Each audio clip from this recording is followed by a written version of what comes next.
Subscribe करें और bell दबाएं ताकि कोई खबर रह न जाए।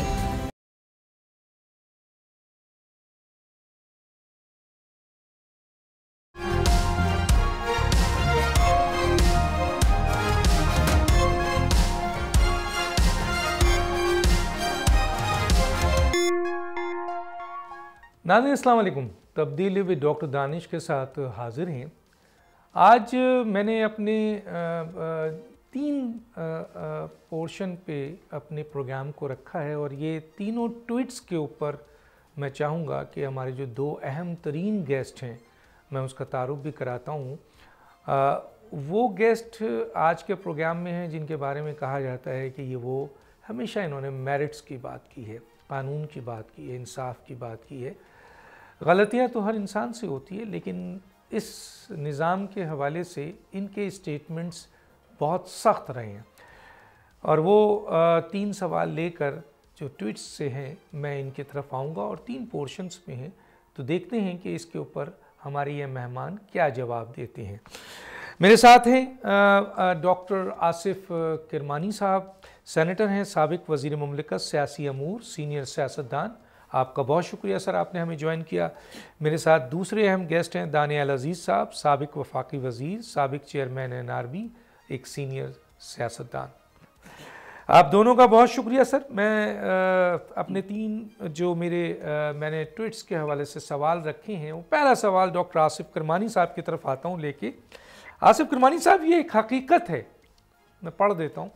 ये एक हकीकत है कि पाकिस्तान की हुकूमत, इदारों और पार्लियामेंट में शामिल कई अफराद को माजी के फैसलों और पॉलिसियों के लिए ज़िम्मेदार समझा जाता है, जिन्होंने मुल्क को शदीद नुकसान पहुंचाया है। इनके इक़दामात, कारकर्दगी और माजी की गलतियों को देखते हुए ये एक जायज़ सवाल है कि आया ये अफराद मुल्क के लिए मुस्बत तब्दीली ला सकते हैं, क्योंकि अब भी वही लोग पार्लियामेंट में हैं, इदारों में हैं और हुकूमत में है। मैं अक्सर की बात कर रहा हूँ, ज़ाती मफाद पर तवज्जो है इनकी। इनमें से कई अफराद अवामी फलाह बहबूद के बजाय ज़ाती मफाद और करप्शन को तरजीह देते हैं। तब्दीली का फुकदान, वही चेहरे, निज़ाम और वही पॉलिसियाँ बार बार दोहराई जाती हैं जो तरक्की की राह में रुकावट बनती है। क़यादत में हकीकी तब्दीली नज़र नहीं आती। अहलियत की कमी और कई ऐसे अफराद अहम तरीन जगहों पर हैं जिनमें अहलियत की बहुत शदीद कमी देखने को आती है, लेकिन हमारा ये निज़ाम और हमारे ये लोग उनको उन्हीं जगहों पर बैठा देते हैं जहां मुल्क की तकदीर लिखी जाती है। जी, बड़ा सवाल, क्या इन लोगों को से मौजूदा निज़ाम में कोई मुस्बत तब्दीली इस मुल्क के लिए लाई जा सकती है? डॉक्टर आसिफ किरमानी साहब, आपने बड़ा ही एक तफसीली इसको और बड़ा क्रिस्पी अहाता किया है जो सूरत हाल का। देखिए, ये जो अफराद हैं जिनका आपने जिक्र किया, और भी अफराद हैं, देखिए ये एक जो निज़ाम है, जो मौजूदा निज़ाम है, ये इसके ही एक तरह के मुख्तलिफ किरदार हैं और ये निज़ाम पिछले 75 साल से इस मुल्क पर मुसल्लत किया जाता रहा है। जैसे आप देख लीजिए कि जो 8 फरवरी का इलेक्शन हुआ, क्या आप मुझे बताइए कि जो लोग आज हुकूमत में हैं इनको वोट पड़ा? अवाम ने इनको कोई मैंडेट दिया? कतन नहीं। सूरत हाल सबके सामने है, लेकिन मखसूस हालात की वजह से मैं समझूंगा मजबूरन इस्टेब्लिशमेंट ने, मैं हमेशा कहता हूँ कि इनका बोझ उठाया हुआ है और ख़ुद इनकी अपनी ये हालत है कि ये माजी में भी कोई काबिल जिक्र कारकर्दगी नहीं दिखा सके। मसलन कि देखिए, दावे आप कर लें, हम कर लेते हैं, हम भी करते थे कि जी इंफ्रास्ट्रक्चर डेवलप हो गया, ये हो गया, वो हो गया, लेकिन मैं हमेशा स्ट्रेस देता हूं कि देखिए जो इस मुल्क में जो पाकिस्तान के जो दौलत है, वसाइल हैं, क्या वो सिर्फ 2% अशराफिया के लिए हैं? ये जो 98% गरीब और मिडिल क्लास के लोग हैं जिनके लिए मुल्क बना था बुनियादी तौर पर, वो तो आज भी फुटपाथ पे, सड़क पे धिक्के खा रहे हैं। तो खराबी जौन सी है वो चेहरों में तो ज़ाहिर है ही, लेकिन बुनियादी खराबी मैं समझता हूं कि इस निज़ाम में है और ये सारे चेहरे इस निज़ाम का, ये एक निज़ाम जो एक क्लब है, ये एक तरह का फैसिलिटेशन क्लब है for the elites, elite capture है ये। और उसमें ये लोग, कभी एक की बारी आ जाती है, कभी दूसरे की बारी आ जाती है। और जो रिजल्ट है आप देखिए कि अभी इस हुकूमत को ले लीजिए आप, क्या मुझे बताइए, इनको आए तकरीबन अब 11 महीने होने वाले होंगे, 10 महीने। किसी शोबे में ये बताएं कि इन्होंने आम आवाम की, मैं बात कर रहा हूँ, कॉमनर की बात कर रहा हूँ, गरीब की, मिडिल क्लास की, यूथ जो पढ़ा लिखा आपका बेरोजगार यूथ है, उसके लिए इन्होंने क्या इकोनॉमिक प्रोग्राम दिया है? कोई भी जमात हो, मैं कहता हूँ, किसी के पास कोई इकोनॉमिक एजेंडा है? कतन नहीं है। भाई ये बड़ा आसान है कि आप IMF से पैसे ले लें और खाते रहें, चलाते रहें मुल्क को। आपके पास अपना कोई इकोनॉमिक माशी प्रोग्राम है पाकिस्तान को कि जिससे IMF से भी जान छूटे? और जो यहाँ महंगाई, गुर्बत, बेरोजगारी, जॉबलेस यूथ है, उसको कहाँ खपाएंगे? उसके पास इनका कोई जवाब नहीं है, सिवाय कि प्रेस कॉन्फ्रेंसेस करो, झूठ बोलो, ट्वीट्स करो और इश्तिहारात देख के सहारे ये हुकूमत चल रही है। तो दरअसल खराबी डॉक्टर साहब बुनियादी तौर पर इस निज़ाम की है। जब तक ये निज़ाम पाकिस्तान में रहेगा, वो निज़ाम जिसने अमीर को अमीर तर किया है, गरीब को गरीब तर किया, जब तक ये निज़ाम रहेगा, पाकिस्तान की मईशत या पाकिस्तान के कॉमनर की, गरीब की, मिडिल क्लास की मईशत ठीक नहीं हो सकती। मैं इस बारे में बड़ा क्लियर हूँ।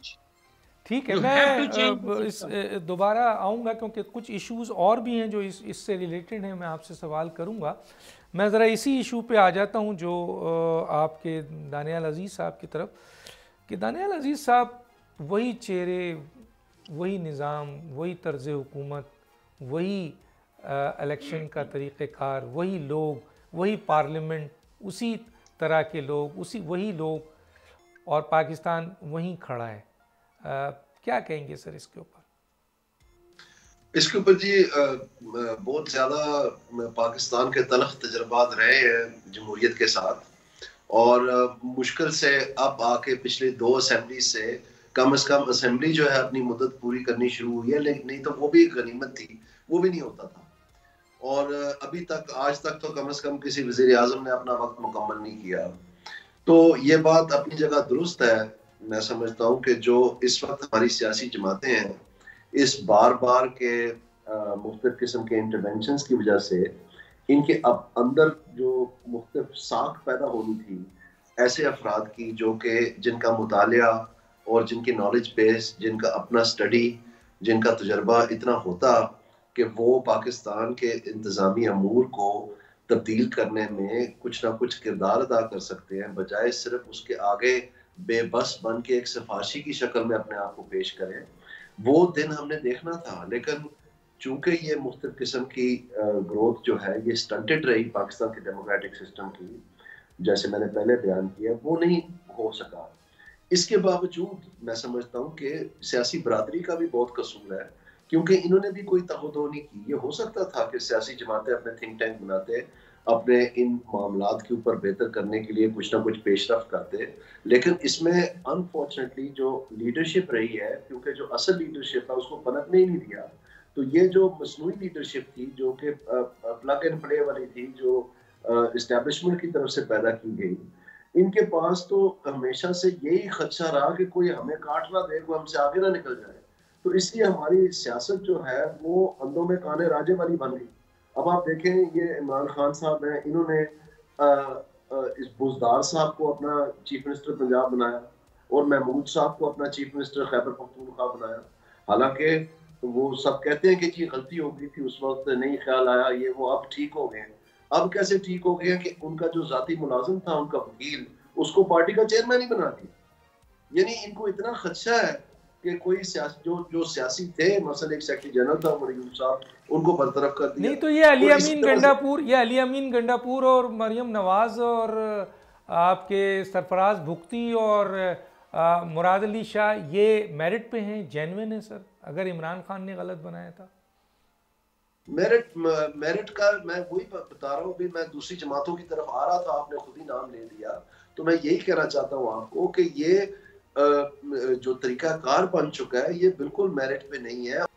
बार बार ये साबित हुआ है कि उन्होंने जो उनसे ख्वाहिश की गई थी वो पूरी नहीं की, बल्कि उसके बरक्स वो सामने खड़े हो गए। तो इससे बजाय एस्टेब्लिशमेंट सीख ले ये बात कि इसमें कोई फायदा नहीं है, बल्कि पाकिस्तान का नुकसान है। अगर कोई बेहतर, शातिर और चालाक और मेहनती और मेरिट वाला जो पाकिस्तान को लेके आगे चल सके वैसा ले आते, तो उसमें उनका इससे शायद कम नुकसान हुआ होता, बल्कि पाकिस्तान का फायदा हो सका होता। और यही गलती हमारी सियासी बरादरी की है। वो भी हमेशा खुद भी साधे रहे, क्योंकि चुनाव का सादगी पे हुआ है, और आगे से वो भी सादा चुनने की कोशिश करते रहे कि वो इनको तंग ना करे, और जॉन से इन्होंने चुना है उसी ने इनका आगे घाटा निकाल दिया। तो कहने का मतलब दोनों तरफ पाकिस्तान हारा है। तो अब ये वक्त आ गया मेरे ख्याल में कि कोई ऐसे नहीं, इससे पहले कि वक्त आ गया है एक बहुत अहम क्वेश्चन, क्योंकि आप उसके क्रिएटर हैं, फाउंडर हैं, और वह है बल्दियाती निज़ाम, जहाँ से असल लीडरशिप निकलती है, जहाँ इख्तियारात इंतज़ामी या माली इख्तियारात को पहुँचाया जाता है, जहाँ आवाम की शिरकत होती है, और ये आपका दिया हुआ है। तो आप समझते हैं सर कि ये सियासी जमातों की हुकूमतों में जो अपने आप को जमहूरियत पसंद कहती हैं, अपनी पार्टी में तो नहीं है जमहूरियत, तो जमहूरी हुकूमतों में सबसे अहम जो चीज़ आपने क्रिएट की बल्दियाती निज़ाम, उसके तो प्रखचे उड़ा दिए सर। बिल्कुल प्रखचे उड़ा दिए, और उसकी वजह है क्योंकि इनका पहले दिन से ये प्रोग्राम है कि जरदारी साहब की जगह बिलावल नहीं आना है, नवाज शरीफ की जगह मरियम नहीं आना है, और इनके शहबाज शरीफ की जगह हमजा साहब नहीं आना है। तो ये सारे, और इमरान खान साहब भी जो है, आप देख लें, आप उनकी बहनें आ गई है सामने, हालांकि वो कहते थे ये दरबारी है और अपने खानदान से अलावा देख नहीं सकते, अब उनकी एहलिया एक और एक उनकी बहनें वो सामने आ गई हैं। तो वो जो चीजें उनको मतलब जिनको बुरा भला कहते रहे, वो सारी एक एक करके उन्होंने खुद साबित किया कि उन्होंने अपनी तबाही का बायस खुद बने हैं। तो मैं ये कहना चाहता हूँ कि अगर आप जमहूरी अमल लाए आते तो ये लाजिम नहीं था। हो सकता है कि जमहूरी अमल के तहत कोई इतना काबिल बच्चा पैदा हो जाए कि वो अपनी जगह बना ले, लेकिन इम्कान ऐसा नहीं है, क्योंकि पाकिस्तान कोई छोटा मुल्क नहीं है। तो अगर वो ना होता, अगर कोई जमहूरी अंदाज से ज्यादा मेरिट साबित करता और वो आके बढ़ के सामने आता, तो फिर तो मसला बन जाना था। इसलिए वो नर्सरी जो है वो हमें नहीं चाहिए। हम जाते हैं चीन, हम कहते हैं चीन में जाके कि जी चाइना मॉडल चाहिए हमें। ओ भाई, तुम्हें पता है चाइना मॉडल क्या है? आपको पता है कि जो लोएस्ट टियर है गवर्नेंस की चाइना में, वो पूरी गवर्नमेंट के 50% एक्सपेंडिचर करती है, 50%। आप इमेजिन करें कि पाकिस्तान में जिस दिन यूनियन काउंसिल्स पूरी गवर्नमेंट का 50% एक्सपेंडिचर करना शुरू हो जाए, तो ये मुल्क कैसा बन जाएगा? ठीक है, मैं आगे आता हूं सर, मैं आगे बात करता हूं। मैं बिल्कुल बात कर रहा हूं। इस पे कोई इजाफा करना चाहेंगे डॉक्टर आसिफ के जी? पाकिस्तान में इस वक्त जो मौजूदा 4 मिनिस्टर हैं, 4 प्रोविंशियल चीफ मिनिस्टर हैं या प्राइम मिनिस्टर हैं, और भी जो अहम तरीन लोग हैं, क्या आप उनको समझते हैं कि वो मेरिट पे हैं, या जो बल्दियाती निज़ाम है उसके ज़रिए जो लोग नहीं आते हैं, इसका मतलब है मौरूसी सियासत पाकिस्तान में हमेशा छाई रहेगी? और कितने कॉम्पिटेंट हैं इसका अंदाज़ा पाकिस्तान की 77 साल की हालत पे देखा जा सकता है। इस पर कोई कमेंट्स करें। लेकिन एक बहुत अहम चीज़ मैं लाना चाहता हूँ डॉक्टर आसिफ के पास भी और फिर दानिया अजीज़ की तरफ भी, कि हालिया पंजाब ने IMF को कैश अदायगियों में 160 अरब रुपए की कमी का सामना किया है, जो ज़्यादातर ज़रूरी आमदनी इनकम टैक्स और प्रॉपर्टी टैक्स की वसूली में बड़ी नाकामी है जो पंजाब में हुई। 2009 के NFC अवार्ड के मुताबिक पंजाब का हिस्सा 51.7% है। सारा मरकज़ का उठा के वो खा जाते हैं, देते कुछ नहीं है, जबकि 62% है, जिसने इस सूबे को मईशत पर एक माली बोझ बना दिया है। इस दौरान पाकिस्तान आलमी बैंक, शहरी तरक्याती बैंक, IMF और दीगर ममालिक से इमदाद मांगता रहा, इमदाद मांग रहा है, अब भी इमदाद मांग रहा है। हर पाकिस्तानी फीकस 3 लाख रुपए का मकरूज हो चुका है। ये इजाफा अभी आपने देखा। इस संगीन सूरत हाल में पंजाब के वुज़रा और असम्बली के अरकान और मशीरों की तनख्वाहें 526% एवरेज बढ़ा दी गई हैं। मसलन जिसकी 1 लाख थी उसकी 9,60,000 तक कर दी गई है, और कारकर्दगी आपके सामने है। ये इजाफा ऐसे वक्त में किया जा रहा है जब मुल्क भारी कर्जों के बोझ तले दबा हुआ है और अवाम महंगाई और बेरोजगारी जैसे मसाइल से नज़बरदा आदमा है, और लोग गैस, बिजली और पेट्रोल की बुनियाद पर जो इजाफा मुसलसल हो रहा है, उनकी जिंदगियां अजीरन हो चुकी हैं। खुदकुशियां बढ़ गई हैं। जी डॉक्टर आसिफ किरमानी साहब। डॉक्टर साहब, गुजारिश ये है कि देखिए, मेरिट तो पाकिस्तान में जो मैं देख रहा हूँ गुज़श्ता ख़ुसूसन चंद दहाइयों से, वो तो ये चंद ख़ानदानों के अंदर ही है। सारे जो काबिलियत है, जो सारे ये इनके इनके जो कह लें आपके आला दिमाग हैं, वो चंद ख़ानदानों में ही पैदा हो रहे हैं। बाकी तो आम आदमी जो उनसे वो बेचारा बेवकूफ़ है, वो तो रात को रोटी खा के सो जाता है, सुबह 8 बजे से 5 बजे तक इनको वोट डालता है लाइन में डालकर। उसको वोट देने का हक तो देते हैं, ये इतना देते हैं, इतना एहसान किया हुआ है, लेकिन उस कॉमनर को हुकूमत करने का राइट नहीं है। जहां तक मेरिट की आपने बात की, मुझे बताइए क्या ये हुकूमत मेरिट पे आई है? जब एक बुनियाद ही जौन सी है वो मेरिट पे नहीं है, तो उसके आगे जो नॉमिनेट किए हुए लोग होंगे क्या वो मेरिट पे आएंगे?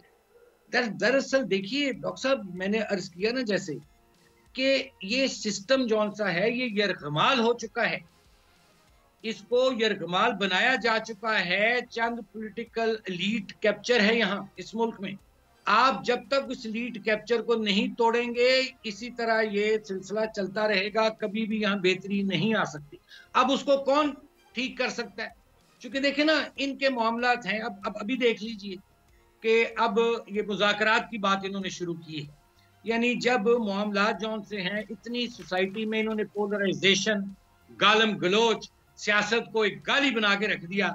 अब इन्होंने एक मुज़ाकरात का सिलसिला शुरू करने की कोशिश की, और उसमें भी मैं समझता हूं कि मैं आज कह रहा हूं आपके प्रोग्राम में कि कोई उसका रिजल्ट नहीं निकलेगा, क्योंकि एक फरीक जौन सा है वो डरा हुआ है जो मुज़ाकरात करने जा रहा है, दूसरा फरीक थका हुआ है।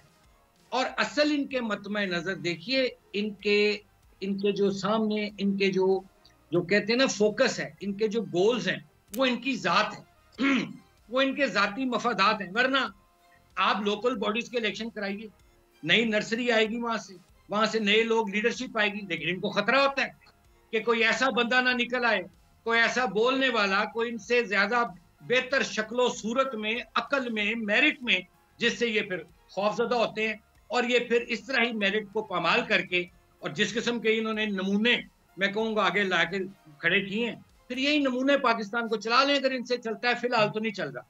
इसलिए यहाँ लोकल बॉडी सिस्टम होना चाहिए, और उस पर और जो मिडिल क्लास की, मैं हमेशा कहता हूँ मिडिल क्लास की जो यूथ है, पढ़ी लिखी, जॉबलेस फिर रही है यार। आप जाके देखिए, सड़कों पे धिक्के खा रहे हैं, दफ्तरों में धिक्के खा रहे हैं, उनको लाइए। सर कौन लाएगा सर? माजरत के साथ यहाँ पर छोटा सा ब्रेक, पे वापस आते हैं।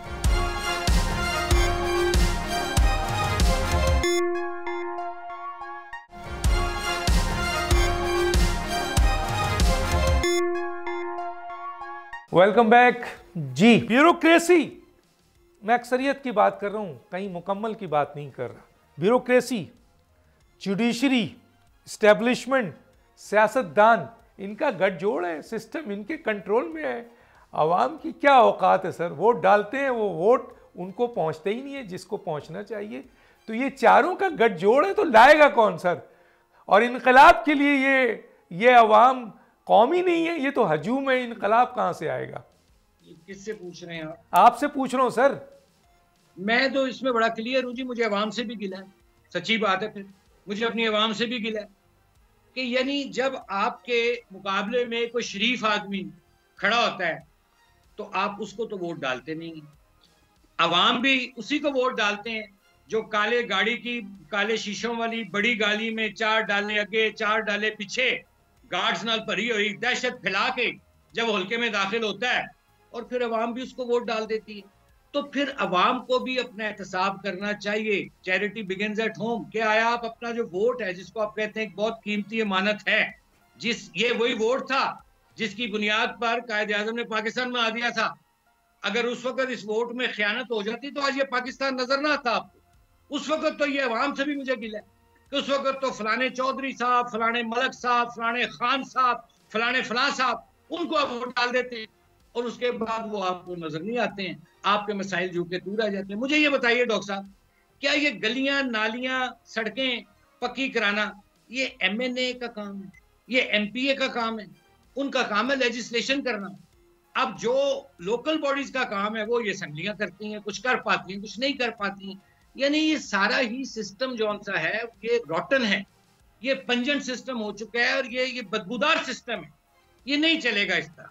लेकिन इसमें अवाम को अपना रोल प्ले करना पड़ेगा, और अगर नहीं प्ले करेंगे तो मैं हमेशा कहता हूं डॉक्टर साहब फिर नेचर फैसला करेगी। अच्छा सर, जल्दी से ये बताइए, नेचर तो फैसला करेगी, हम इंतजार में 77 साल हो गए, हमारा मुल्क कहाँ खड़ा है सर? ये नेचर का और हमारा कैलेंडर फर्क है डॉक्टर साहब। अगर मैं अपनी जिंदगी में नहीं कोई देख पाऊंगा तो हो सकता है मेरी आने वाली नस्लें देख लें, लेकिन ये होगा जरूर, ये मैं आपको बता दूं। लेकिन नेचर के फिर जो फैसले कुदरत के होते हैं वो सख्त होते हैं, उसमें फिर आटे के साथ घी भी पिसता है सर। सब पिसे, मेरा मुल्क बचे, सब पिसे सर, कोई बड़ी बात नहीं जी। दानियाल अजीज साहब, मैं आता हूं। मुल्क तो इनकी प्रायोरिटी लिस्ट पर है ही नहीं। मुल्क इनकी, पाकिस्तान इनकी प्रायोरिटी पे होता तो आज ये हालात होते जहां गरीब गरीबतर हो गया, अमीर अमीरतर हो गया, और 2% अशराफिया जौन सी है उसने वो सवार है गर्दन पे 98% की। ठीक है, मैंने एक सवाल किया, मैं दोबारा आपकी तरफ आता हूं, और मैं दो चीज़ पे आऊँगा। एक तो 9 मई के हवाले से जो फैसला आया उस पर भी बात करूँगा, और ये पंजाब में जो तनख्वाहें बढ़ाई गई हैं उसके ऊपर मैंने आपसे सवाल था, मैं बाद में आके आपसे दोबारा पूछता हूँ। यही सवाल लेके पहले दानियाल अजीज़ साहब की तरफ आता हूँ कि दानियाल अजीज़ साहब, ब्यूरोक्रेसी जिससे उम्मीद की जा सकती है वो इस गठजोड़ का हिस्सा है, जुडिशरी वो इस गठजोड़ का हिस्सा है, मैं अक्सर की बात कर रहा हूँ। ये जो इस्टेब्लिशमेंट है उसमें से भी चंद लोग इस गठजोड़ का हिस्सा हैं, सियासतदान को हम देख रहे हैं वो भी इस गठजोड़ का हिस्सा हैं। तो सर ये अच्छाई कहाँ से आएगी? एक तो, और अवाम इनकलाब के लिए तैयार नहीं है, ये तो कौम ही नहीं है।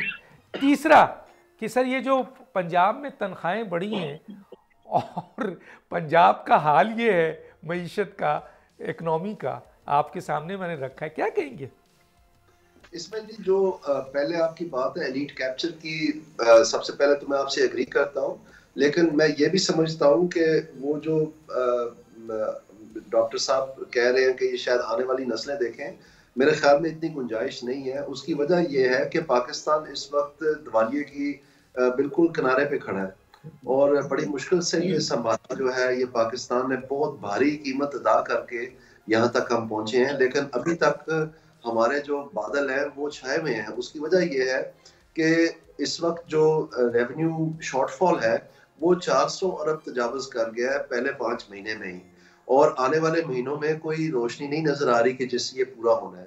इसका मतलब ये है कि यहाँ तो पाकिस्तान को मिनी बजट देना पड़ेगा, और यहाँ पर हम डिफॉल्ट कर जाएंगे IMF के प्रोग्राम में से। अगर IMF हमें अगली किस्त नहीं देता तो जो बाकी बैनुल अक़वामी बैंक हैं, जिसमें world bank, Asian development bank, Islamic development bank वगैरह हैं, तो उन्होंने भी फिर हमें कर्जा नहीं देना, क्योंकि उनका कर्जा जुड़वा होता है IMF की अप्रूवल के साथ। ये दुनिया का निज़ाम है। और अगर ये जो टैक्स का जो खसारा आ रहा है, हमारा रेवेन्यू का जो खसारा आ रहा है, इसलिए आ रहा है क्योंकि हमारी अशरफिया ने ये वादा किया था IMF के पास कि अब हम सीधे हो गए और हम बाकी सेक्टर्स के ऊपर भी टैक्स लगाएंगे, जिसमें ट्रेडर्स हैं, रिटेलर्स हैं, जिसमें रियल एस्टेट है और जिसमें एग्रीकल्चर है, लेकिन उसमें कोई पेशरफ्त नहीं है। आज की अखबार की खबर आप उठा के देख लें, 0/0 है उसमें। और 31 दिसंबर को ये डिजिटलाइजेशन का एक ट्रक की बत्ती बताई हुई है वज़ीर आज़म साहब ने। ये जो प्राल था, जो पहले वाले 10 साल 15 साल पहले वाला जो वर्ल्ड बैंक का प्रोग्राम चला था, उसमें इन्होंने ये पॉइंट ऑफ सेल और ये जो ट्रैक एंड ट्रेस सिस्टम है, ये भी एक किस्म की डिजिटलाइजेशन है। इसका जो हशर है उन्होंने खुद देख लिया है, और अब ये कहते हैं कि उसी एक और डिजिटलाइजेशन की कोशिश के जरिए हम हल निकालेंगे, जबकि इनका ऐप जो है ताजर दोस्त ऐप पूरी तरह फेल हो गया, तो वो भी एक डिजिटलाइजेशन ही थी।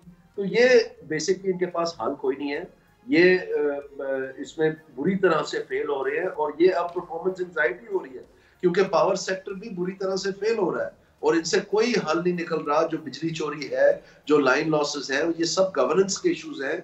ये IBPs आपको ठीक नहीं करके दे सकती, ये आपने खुद ठीक करनी है। कभी आप तहसीलदार के पास जा रहे हैं, कभी आप कह रहे हैं मास्टरों को लगा दें बिलों की रिकवरी पे, कभी आप कह रहे हैं पुलिस वाले जाके ये करें, कभी आप कह रहे हैं जी DMG के ग्रेड 17 के ऑफिसर हम कोऑर्डिनेशन पे लगा देंगे। यानी हाथ पांव आप मार रहे हैं, आपको सिरा नहीं मिल रहा, और 2-2 महीने की चेपियां लगा रहे हैं। 2 महीने की चेपी भतीजी ने लगाई है या मजबूरी है सर? मेरी अर्ज तो सुन लें आप एक मिनट के लिए। मैं ये कह रहा हूँ, जो आपका बुनियादी सवाल था कि ये अशरफिया जान नहीं छोड़ी हमारी, मैं आपको कह रहा हूँ कि आप इनके दिन गिने चुके हैं। यहाँ तो अब ये परफॉर्म करेंगे या फिर ये फारग है हमेशा के लिए। और ये वक्त आ रहा है पाकिस्तान का, क्योंकि इस आग में जो पाकिस्तान जिस दलदल में फंसा हुआ है, इन तीनों जमातों ने इसमें पूरा हिस्सा डाला है। और सबसे ज्यादा मैं समझता हूँ कि पीटीआई का हिस्सा इसमें। आप हैरान होंगे कि वो क्यों। ये जो रिकॉर्ड महंगाई हुई है पाकिस्तान की तारीख में, ये सिर्फ और सिर्फ जो पीटीआई की कारकर्दगी थी 3 साल की, और जो कोविड के दौरान इस रजा बाकिर साहब ने इनकी निगरानी में किया, ये डायरेक्टली उसकी जिम्मेदारी थी कि ये तमाशा लगा है पाकिस्तान में। और हमें ये दिन देखना पड़ा कि लोग जो है मोबाइल फोन बेच के अपने बिजली के बिल और बच्चों की फीसें दे रहे हैं, और अभी तक खत्म नहीं हुआ है। ये नून लीग ने भी पूरा हिस्सा डाला है इसमें। मैंने तो अपना सारा दरवालिया सियासी, क्योंकि मैं महंगाई और बेरोजगारी के ऊपर आवाज उठाने से बाज नहीं आया, मेरे मुंह पे हाथ रख दिया गया था, मैंने उसको छाट के पारे मारा कि मैंने ये बात करनी है, अवाम का ये नंबर 1 इशू है।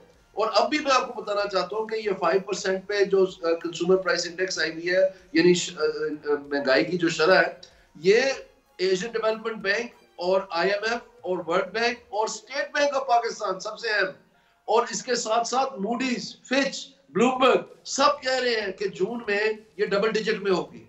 इसका मतलब है ये डबल डिजिट 10 से ज्यादा है। अब अगर अभी 5 है, इसका मतलब ये दुगनी होनी है। तो लोगों को तो पहले ही सांस नहीं आ रहा, नाक में से खून निकल आया, कानों में से झाग निकल आई है लोगों की, तो ये बर्दाश्त कर सकते हैं कि, और ये एक दूसरे को थपकियां दे रहे हैं कि हमने बड़ा कमाल किया, जबकि IMF की अभी तक स्याही नहीं सूखी थी, तो वो जहाज पे वो फिर उतरा है यहाँ पर कि जी ये क्या हो रहा है। सब जो थोड़ा सा ये सैलरी पे बताते सर, टाइम हमारे पास लिमिटेड है। पंजाब में जो ये सैलरी का इतने बुरे हालात हैं, और ये जनाब 1,09,60,000 तक पहुंचा दी गई है, क्या कहते हैं? मैं ये कहता हूँ जी कि अगर ये कोई सही सिमत निकली होती और पाकिस्तान को किसी इकोनॉमिक ट्रैजेक्टरी पे देखें, ये कहते हैं कि IMF का प्रोग्राम हमने साइन कर लिया तो बड़ा कमाल कर लिया, ये कुछ भी नहीं है। IMF प्रोग्राम तो सिर्फ एक स्टेबलाइजेशन मेजर है। आप हमें बताएं कि अगर आप IMF का प्रोग्राम कंप्लीट करें, क्या हम एशियन टाइगर बन जाएंगे? बिल्कुल नहीं बनेंगे। वो प्रोग्राम की तरह वो इन्होंने देना था 14 अगस्त को, और अब फिर उन्होंने कैंसिल कर दिया। ये प्लानिंग कमीशन में जो साहब बैठे हुए हैं जाली प्रोफेसर बन के, उन्होंने कहा कि जी हमने नटू बना दिया। नटू ने क्या करना था? नटू ने पाकिस्तान का इकोनॉमिक प्लान करना, उसकी कॉन्फ्रेंस प्लानिंग थी, वो कॉन्फ्रेंस ही कैंसिल हो गई। मैं सर ये जरा मैं चाह रहा था कि टाइम कम है, सैलरी जो इंक्रीज हुई है, और इसमें सर अपोजिशन भी खामोश है, हुकूमत शामिल है, सब मिल के कर रहे हैं सर, बंदर बाट है सर। इस पे जरा कमेंट्स करें तो मैं डॉक्टर आसिफ किरमानी की तरफ आऊँ। जी, मैं आपसे ये कहना चाह रहा हूँ कि इसमें कोई शक नहीं है कि पाकिस्तान में सैलरी रिफॉर्म होने को जाना चाहिए, क्योंकि 1972 में जो पे एंड पेंशंस कमीशन थी मुमताज हसन साहब के तहत, उस पे एंड पेंशंस कमीशन के तहत हमने एक कम्युनिस्ट पे स्केल अपनाया था, जिसको आप 22 ग्रेड कहते हैं। लोगों को इस बात का पता ही नहीं है, लेकिन ये कम्युनिज्म का इंस्पायर्ड पे स्केल था 22 ग्रेड वाला। उस वक्त पाकिस्तान में 1972 में 780 स्केल होते थे पे के, और उस वक्त से लेके कम्युनिज्म का असर ये हुआ कि रूस टूट गया, कि चीन जो है ये छोड़ गया, कैपिटलिस्ट मार्केट इकोनॉमी बनी, क्यूबा ने सुलह कर ली, लेकिन हमने वो 22 ग्रेड की जोर से रस्सी थामी हुई है। तो इट्स हाई टाइम कि हम एक मुकम्मल इंसेंटिव्स रिफॉर्म करें पाकिस्तान में। किसी को इसके बारे में, इंक्लूडिंग इंतजामिया जो सबसे ज्यादा अफेक्टेड है, इनको भी नहीं पता कि 1972 में क्या हुआ था। तो आप समझते हैं कि ये इजाफा जायज है सर? मैं समझता हूं कि पाकिस्तान में जब तक हम क्रॉस द बोर्ड एक इंसेंटिव्स रिफॉर्म नहीं करेंगे, पाकिस्तान इस दलदल में से नहीं निकल सकता जहां ये फंसा। ठीक है नाज़रीन, हमारी गुफ्तगू जारी है। डॉक्टर आसिफ किरमानी और दानियाल अजीज साहब मौजूद हैं। एक छोटा सा ब्रेक फिर वापस आते हैं।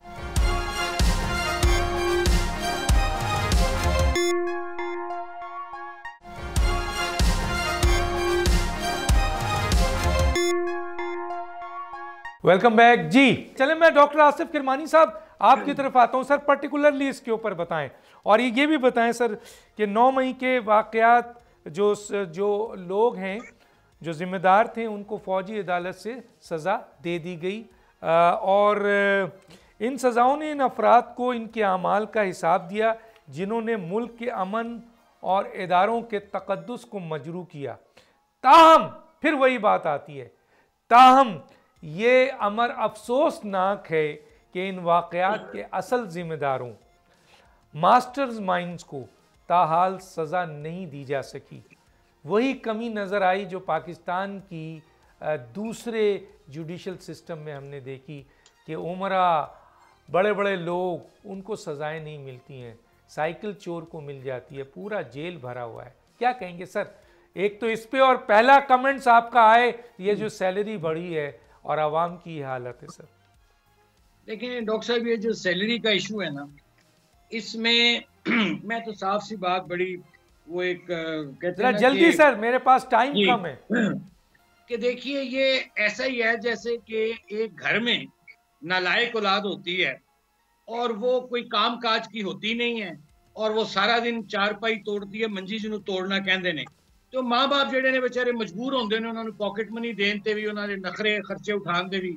मैं तो इसको ऐसे तनाजुर में देखता हूँ, इन्होंने कौन सी को तोप चला ली है पिछले 9 महीनों में, सिवाय इश्तेहारात के, ट्वीट्स के, बयानात, प्रेस कॉन्फ्रेंस के, इनके पल्ले है कुछ नहीं। इसलिए मैं समझता हूँ कि ये कौमी खजाने पर एक मजीद बोझ इन्होंने डाला है जो कि, और ये डिजर्व भी नहीं करते, because they are not only incompetent, इनके पे कैपेसिटी भी नहीं। अच्छा ये तो हो गई बात। अब आ जाए 9 मई पे। देखिए मैं इस बारे में ऑन रिकॉर्ड हूँ 9 मई के हवाले से कि जो लोग 9 मई के जिम्मेदार हैं वो रियासत पाकिस्तान पर हमला किया, उन्होंने पाक फौज पर हमला किया, उनको इबरतनाक मिसाल बनाना चाहिए। मैं इस पे कोई दो राय नहीं रखता। हाँ, जहां आपने कहा कि जी वो नीचे वाले पकड़े जाते हैं ऊपर वाले नहीं पकड़े जाते, यही तो मैं कहता हूं इस सिस्टम की जो मैं बात करता हूं कि ये सिस्टम डिलीवर नहीं कर पा रहा।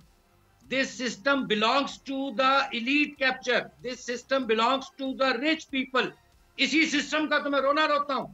अगर आपकी अदालतों में इंसाफ हो, अगर आपके सिस्टम इंसाफ डिलीवर करे, तो आज वो जो मरकजी किरदार है उन सबको इन समेत जो जिम्मेदारान है उल्टा लटका देना चाहिए। मैं समझता हूं कि ये पाकिस्तान पर हमलावर हुए। ये मेरी एक जाती राय है। ठीक है, तो आप समझते हैं सर कि ये बात भी यहाँ मौजूद है, मैं उसको भी देख लूँ, आप इस पर क्या कमेंट, कि अगर 26वीं तरमीम नहीं होती, आईनी बेंच नहीं बनता, उन्होंने इजाज़त नहीं दी होती, तो पाकिस्तान के जो जुडिशरी में बैठे हुए जजेस हैं बहुत सारे ऐसे, अगर वो ताकतवर होते तो शायद इतनी सज़ा भी नहीं दी जा सकती। इस पर थोड़ा सा कमेंट्स मैं चलूँ दानियाल साहब की तरफ। क्विकली देखिए, गुजारिश ये है कि इसमें तो जुडिशरी के जो मुअज़्ज़िज़ जज साहिबान हैं उनको भी देखना और सोचना चाहिए था कि ये जुडिशरी के जो क्लिप कर रही हैं उसके परों को क्लिप करने की कोशिश की गई है। दरअसल ये गवर्नमेंट ये चाहती है, जो मैं समझा, कि ये इन तमाम इदारों को अपने जाती इदारे तस्वुर करना चाहती है, चाहे वो जुडिशरी है चाहे वो एस्टेब्लिशमेंट है, और इनके दिमाग में थोड़ा सा ना ये कोई खुमार आ गया है जो एस्टेब्लिशमेंट ने इनका बोझ उठा लिया है, और अपना इनका ये आलम है कि ये एस्टेब्लिशमेंट का दिफा नहीं कर पा रहे या जानबूझकर नहीं करते, क्योंकि ये विकेट के दोनों तरफ खेलने के आती हैं ये लोग। तो मैं समझता हूं कि ये 26वीं आईनी तरमीम भी चीज जो है, ये जो ऑलरेडी अदलिया जो ऑलरेडी एक मुश्किल सूरत हाल में घिरी हुई थी, उसको मजीद इन्होंने ट्रिपल करने की कोशिश की गई है। मुझे बताइए क्या ये अदलिया के मुअज़्ज़िज़ जज जो हैं या एस्टेब्लिशमेंट के जो अफराद हैं इनके जाती मुलाजिम हैं? दे आर उनकी लॉयल्टीज, उनकी रिस्पॉन्सिबिलिटीज, उनकी duties, they are towards the state, not towards the government. मैं इतना कह सकता हूँ। ठीक है, मैं जरा जाता हूँ दानियाल साहब की तरफ। दानियाल साहब मेरे पास 4 मिनट है। मैं चाहता हूँ 9 मई की जो सज़ाएं हुई हैं और जो असल किरदार हैं वो अभी तक बचे हुए हैं, क्या कहेंगे इसके ऊपर? जी, मेरे ख्याल में जिसने 9 मई पे किया है, जो लॉज वायलेट हुए हैं उसको कैफले किरदार तक पहुंचाना चाहिए। जबकि सुप्रीम कोर्ट ने यह फैसला भी कर दिया है कि ये इसका ट्रायल हो सकता है, तो मुझे नहीं पता इसमें देर क्यों है। अगर तो एविडेंस मौजूद है तो फिर तो इसको प्रोसीड करना चाहिए, और जो भी अपील्स प्रोसेस है वो उनको अवेलेबल है अगर वो महसूस करते हैं कि उनके साथ इंसाफ नहीं हुआ। लेकिन इस तरह से इस बात को लटकाना मेरे ख्याल में ये ना पाकिस्तान के फायदे में है और ना कानून और इंसाफ के तकाज़ों के बारे में सिलसिले में पूरा उतरता है। सो ये जो भी कुछ करना है, ये इस फेज से पाकिस्तान को अब आगे चलना चाहिए, और फोकस जो है पाकिस्तान का वो पाकिस्तान की मईशत, बेरोजगारी और महंगाई का यकीनी खात्मा, ये असल बात है जो पाकिस्तान के अवाम को तबाह कर रही है। अच्छा सर, मैं ज़रा पूछना चाहूँगा सर कि आप ये सवाल उठाते हैं, हम भी ये सवाल उठाते हैं, डॉक्टर आसिफ किरमानी भी उठाते हैं, बहुत सारे लोग उठाते हैं, हमें किन से ये सवाल करना चाहिए कि पाकिस्तान के निज़ाम हुकूमत को दुरुस्त कर देना चाहिए, पाकिस्तान में अहलियत की बुनियाद पे लोगों को आना चाहिए, नए लीडरशिप आना चाहिए, जुडिशरी इंसाफ और कानून की तरफ जाना चाहिए। क्योंकि सर हम फ़ौज में तो देख रहे हैं उनका एहतसाब का तरीक़ेकार है, हो रहा है, माजी में भी हुआ है, लेकिन सर जो सबसे अहम इदारा जुडिशरी है जिसने पाकिस्तान की तबाही में उनके फ़ैसलों ने अहम किरदार अदा किया, जो सबसे ज़्यादा ताकतवर है अल्लाह के बाद, उनका तो एहतसाब होता ही नहीं है सर। और फिर ये सिस्टम का गिला हम जिनसे भी करते हैं वो किससे करें सर, कहाँ से करें, कौन है जो सब तो ये गठजोड़ का हिस्सा है? दानियाल साहब जी, जहाँ तक जुडिशरी का मामला जी, मैं समझता हूँ कि बहुत अरसे के बाद, बहुत लंबे और तवील और बड़ा तलख और कटन रास्ते के बाद जुडिशरी जो है वो ये ऐसा महसूस हो रहा था कि शायद वो किसी डगर पे चल निकली है जो कि शायद इंसाफ पहुंचाने की कम से कम कोशिश में लगी हुई है। और बेशुमार आपने देखा होगा इसी दौरान जो डिस्ट्रिक्ट एंड सेशन जजेस थे और दूसरे जजेस थे जो कि लोअर जुडिशरी के कहलाते हैं, उन्होंने अपने इस्तीफे भी पेश कर दिए इस एहसास के मुताबिक कि जुडिशरी के साथ अच्छा सलूक नहीं हो रहा। तो मैं समझता हूँ कि अगर ये एक मामला जो है ये चल निकला था तो इस तरह से जो इसको यकलख्त और एक झटके से जो है कुछ मौलाना फजल रहमान साहब की साथ देने की वजह से ये काफी कम हुआ है। लेकिन ये प्लान तो शायद बहुत लंबा था, लेकिन मैं समझता हूँ अभी भी इसने काफी जो है वो जुडिशरी का जो इंडिपेंडेंस है उसके ऊपर कब्जा लगाई है। तो आने वाले दिनों में हम देखते हैं जब जुडिशरी इस मैटर को सीज करेगी कि वो खुद इसके बारे में क्या फैसला करती है। लेकिन मैं आपसे एग्री करता हूँ कि बहुत सारे ऐसे फैसले जुडिशरी ने किए जिसके बारे में उनको कोई पूछगिछ नहीं थी। और सबसे बड़ा उसमें जो माजी के चीफ जस्टिस थे जिन्होंने हुकूमतें उल्टा दी, जो अपनी सियासी जमात बनाने को चल रहे थे और अपनी कोर्ट में कहते थे कि 2-4 MPA तो मैं वैसे ही इस्तीफा दिलवा दूंगा। यानी इस तरह की एरोगेंस और इस तरह का नाइटमेयर जो है जो साकिब निसार साहब ने पाकिस्तान को दिखाया, बाद में उन्हीं के ब्रदर जजेस ने उनके बेशुमार फैसले जो है वो वापस करने पड़े क्योंकि वो पाकिस्तान की तबाही का बायस बन रहे थे। चाहे वो टेलीकम्युनिकेशन सेक्टर था, चाहे वो पावर सेक्टर था, चाहे वो रियल एस्टेट था। और मतलब इस तरह आनन फानन उन्होंने तबाही मचाई। तो ये अच्छा हो गया कि 184 की जुरिस्डिक्शन को टेम्पर किया है कि जजेस कमेटी बन गई है। ये जो बेंच बनाने के फैसले करते थे उसके जरिए से बेंच बनने से फैसला हो जाता था, वो सारे का सारा सिलसिला जो है जुडिशरी अपने आप ठीक है। बहुत शुक्रिया सर आपका दानियाल अजीज साहब। प्रॉब्लम्स भी हाईलाइट हो रही है, आपने देखा, सॉल्यूशन भी मौजूद है, लेकिन करने वाला कौन है, करेगा कौन? क्योंकि जो करने वाले हैं सारे वो इस गठजोड़ का हिस्सा हैं। हमारा काम है आवाज़ उठाना। वक्त खत्म हुआ जाता है। डॉक्टर आसिफ किरमानी साहब आपका बहुत शुक्रिया, दानियाल अजीज साहब आपका भी शुक्रिया। डॉक्टर दानिश को याद दीजिए। अल्लाह हाफिज़।